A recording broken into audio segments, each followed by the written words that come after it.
President, one of the fundamental institutions upon which our lawful society is presented. Yet history is often replete with images of the dirt that hides just underneath the surface of the shiny badges and clean blue uniforms. Pretty Joe Friday and Marty Fife on TV. There was a real-life Bull Hunter unleashing the dogs on civil rights demonstrators. For every local beat cop keeping the riffraff in check, helping old ladies with their groceries at the stairs. There were sheriffs rigging elections for corrupt politicians, cops taking bribes from the mob, and law enforcement officials using their positions to line their own pockets. Despite persistent issues, like the beating of Rodney King, or the killing of citizens during Katrina. The faith in our police departments remains entrenched in many corners of society. Where it has eroded in others where the 911 calls aren't responding to as quickly.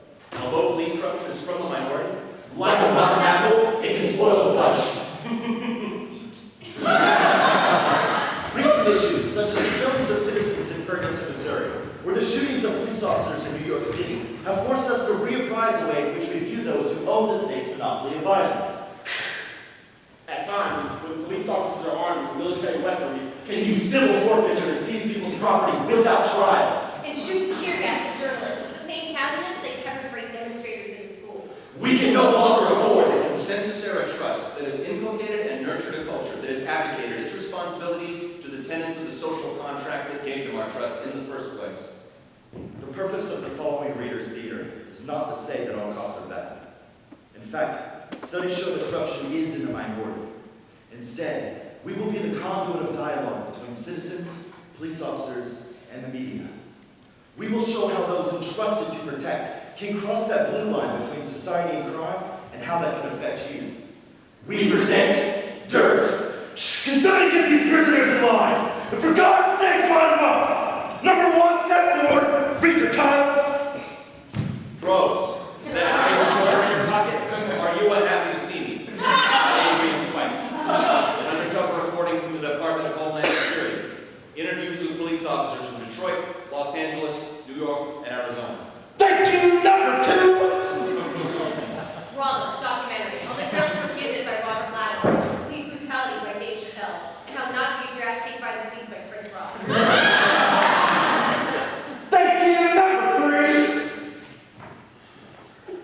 poetry, letter my dad never gave me by Corbett Dean, drums of protest by Kim Young Top, articles from the Los Angeles Times and the New York Times, music by Dardo Marinelli, Hosier, Mark Ronson, and Inner Circle. Bad boys, what you gonna do? What you gonna do when they come for you? Yo, Bazzetti. Hey, Bazzetti. What? Did you get that bookie to come get back? Fuck you, pal. Fucking Geopuffs are left. I'm out to Yeah, I'm letting you guys do what? A wicked mother's finish. Yo, fuck you, Slonzo.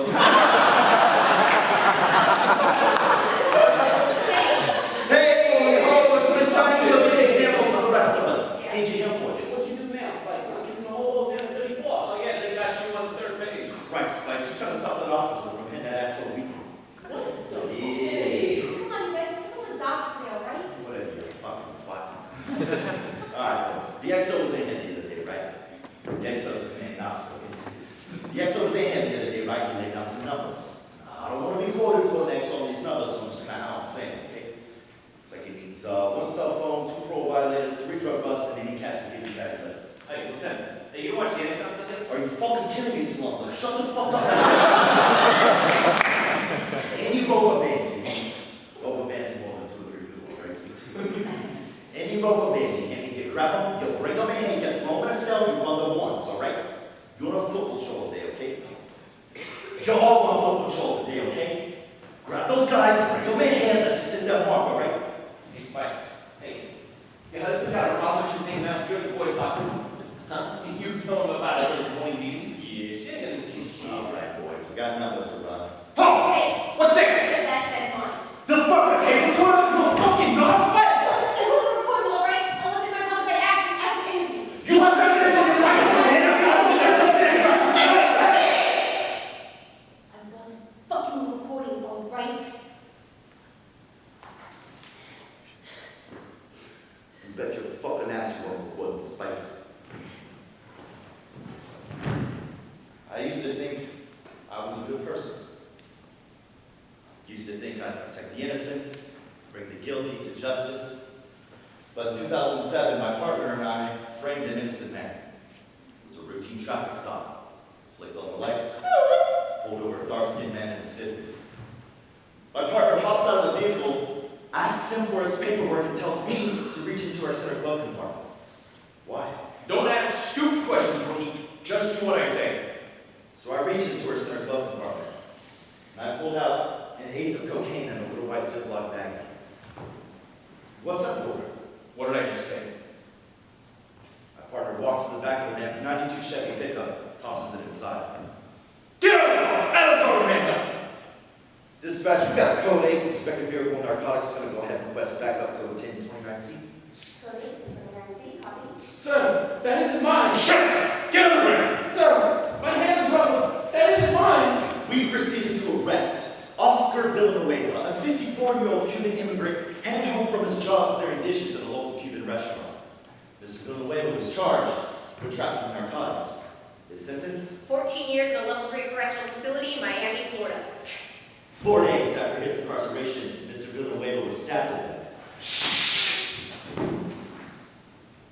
It was later determined through internal affairs that my partner, Officer Gene Ramos, and I were guilty of Chapter 18, Title 5, Police Misconduct and Corruption. Now, I received only 5 years for my crime. Gene?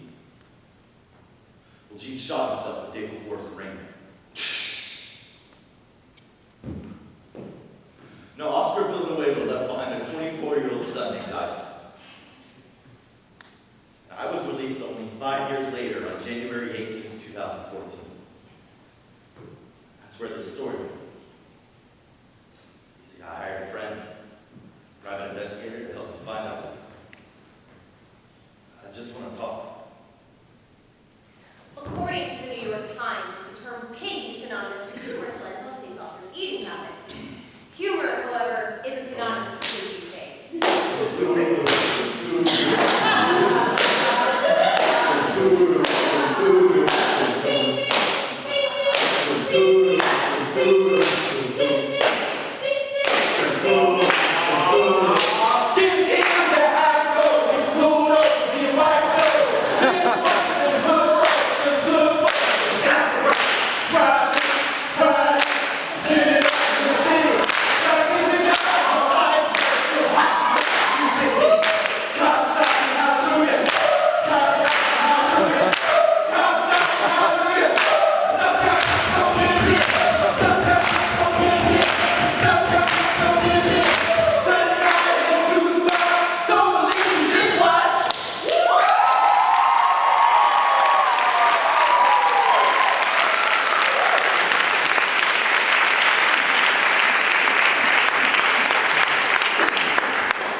Have a good night, officer.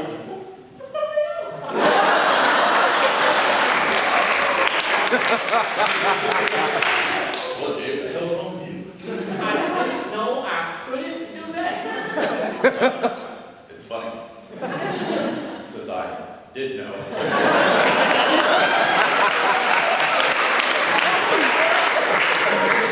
And now, a public service announcement from Officer Stickles. Have you ever been face to face with a police officer and wondered, is he about to kick my ass? Let him know more. He can follow these simple tips just fine. First, Obey the law. laws were made for a reason. Think of them as hints. You ever hear someone say, I wouldn't do that shit if I was you? Here's some of that shit. Carjacking, buying drugs, selling drugs, stabbing, shooting. You know, you probably won't get your ass kicked if you just use common sense. If you jump subway turnstile, you might just get off with a warning. But if you jump a subway turnstile while carrying a loaded gun and smoking a joint, maybe you need your ass kicked. Use some flashing lights in your rear view, stop immediately. Everyone knows that the cops have to chase you, they're bringing an ass whooping with them. Here's a no-brainer. If a police officer approaches your car, be polite. Is there a problem, officer? And remain in your car. What the fuck do you want, motherfucker? You'll go get your ass kicked if you don't. Here's a tip you should never forget. If a woman is mad at you, leave her at home. A bad woman will say anything. Keep coming! Keep coming! Motherfucker, somebody take that!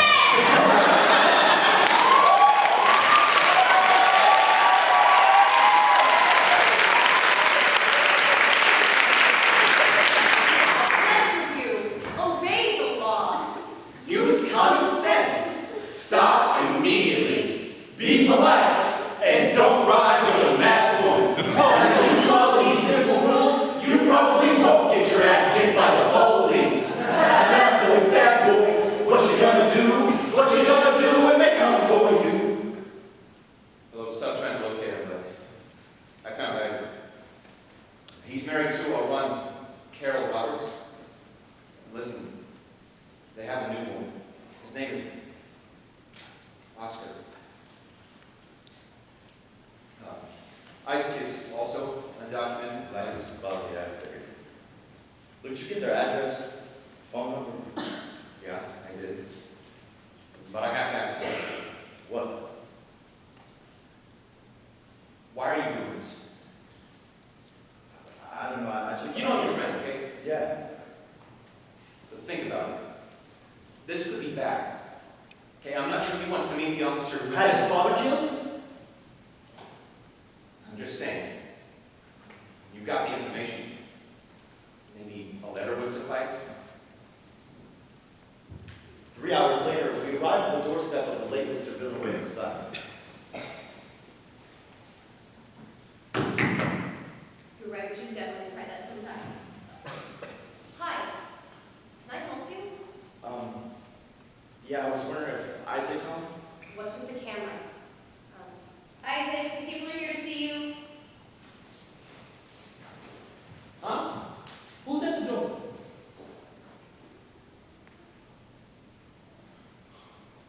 Get inside. What? Get inside. What do you want? I just want to talk. There's nothing to talk about. I know that. You know, if I had any right mind, I'd call the police right now. But I'm not sure there'd be any help. Just leave me and my family alone. You've done enough.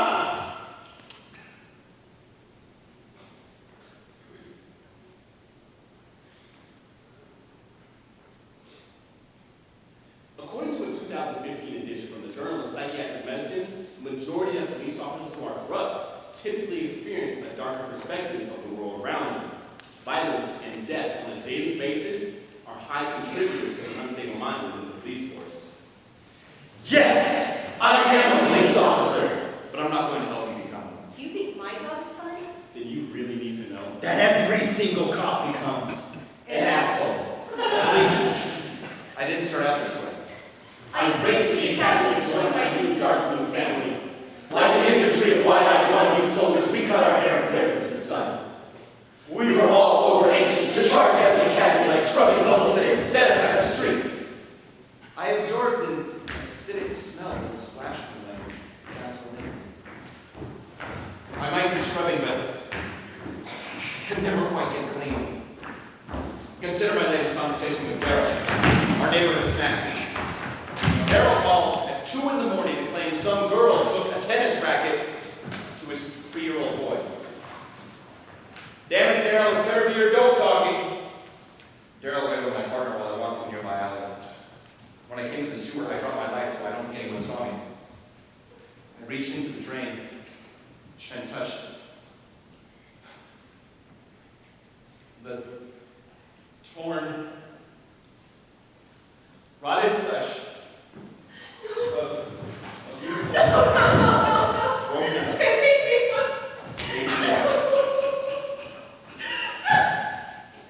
I had to console this sobbing single mother who just discovered that her son was killed. How else can you lie? Tell her to believe in justice. Tell her to believe in love. Tell her to believe that someone will pay for this crime. Leave this world to me. Not because I'm selfish, but because I believe I can become the asshole everyone wanted me to be.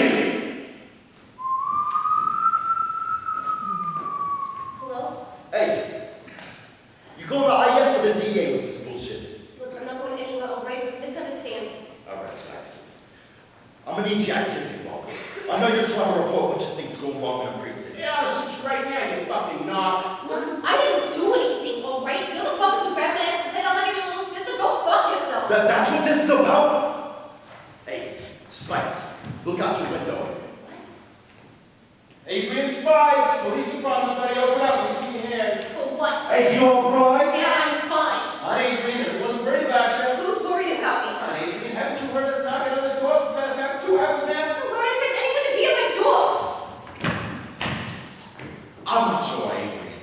But normally, when someone's knocking at your door, you answer it. We've been out there loud knock for hours now. I wasn't feeling well. Sit down. Come on, Adrian. Everyone here is just worried about your safety, you know? Your well-being. Oh, what? What do you mean worried about that? Everybody they're trying to call you just walked out of the precinct, you know? That's what they're worried about. Yeah, your safety, you see? Your well-being. Why does he keep saying he's worried about my safety? Adrian, go get your clothes on. We're going back to the precinct. I'm not going back to the precinct. Sit down. Adrian, we're going back to the precinct. What's gonna be done if I go back to the one? It's gonna be fun. We're gonna find out why you left. I'm telling you why I left. I was feeling sick. Adrian, that's not the reason why you left, all right? Didn't know that. Look at me. Look. I'm a chief of the New York City Police Department, and you're a police officer, and you disobeyed a direct order. And the way you acted right now is not right at the very least. Chief, So break it out. do me evil, right? You fuckers have been falsifying numbers to give up funding. Adrian, I'm doing the talking right now, not you. You're fired. Do you want to get fired? Because that's what's going to happen. You're fired. I'm doing the right thing.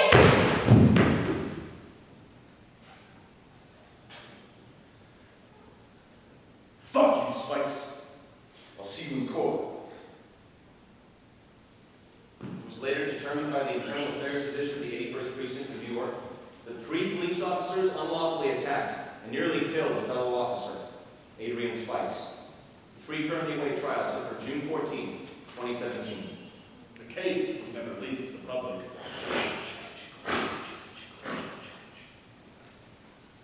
Self-fully employed Kim Young-Tok offers stern voice against corruption through the power of protest.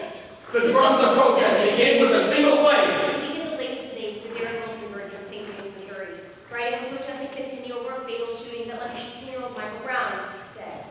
You must disperse immediately. Don't shoot! Don't shoot! Don't shoot! There's a lot of ways to look at this, but I'm thinking when you train police officers to use military-style weapons on the battlefield, how are you psychologically altering that officer's sense of what is his own duty? And are you in danger of tipping the scales of justice? Or look at it this way, do the police see protesters as people or the enemy? Demonstrators are protesting in unity across the country. Now in New York, thousands gathered to march from Union Station to Times Square. Riots continue in Los Angeles as police fire beanbags into crowds. You must disperse immediately! Go home! You're in violation of safety code curfew! Violence erupted today in Seattle, Washington, with a shooting of an unarmed 18-year-old. This Marine gunnery sergeant was walking home with his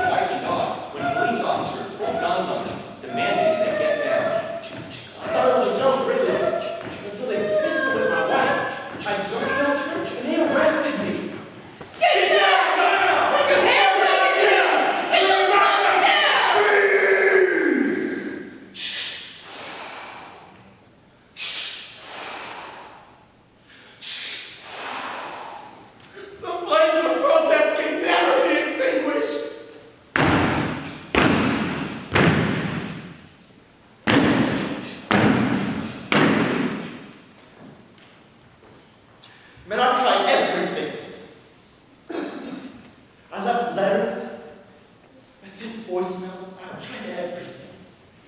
Look, I think we should shut it down. I need one more chance. Robert! Are you gonna help me or not? Okay. Look, I'm sorry. It's driving me out of my fucking mind right now. No more games, alright? All right. Just, help me finish this. All right.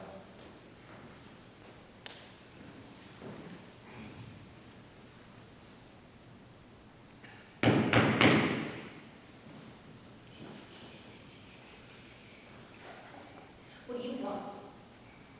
Leave us alone, you fucking pig! Hey, baby, what's going on? Who's at the door?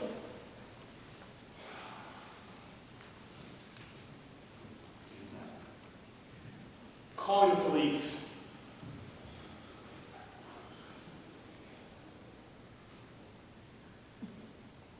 Yes, we have an intruder at our home. 1256 Sycamore Lane. It's okay. They're on their way. I'm closing the door. Please wait. What could you possibly want? You had my father killed. You took everything from me. I know that. But what?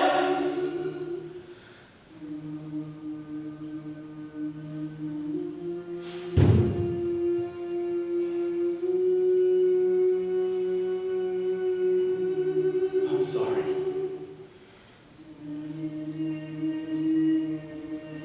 I know I'm unclean.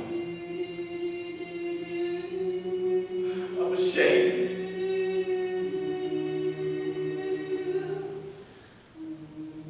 I'm so sorry. Forgive me.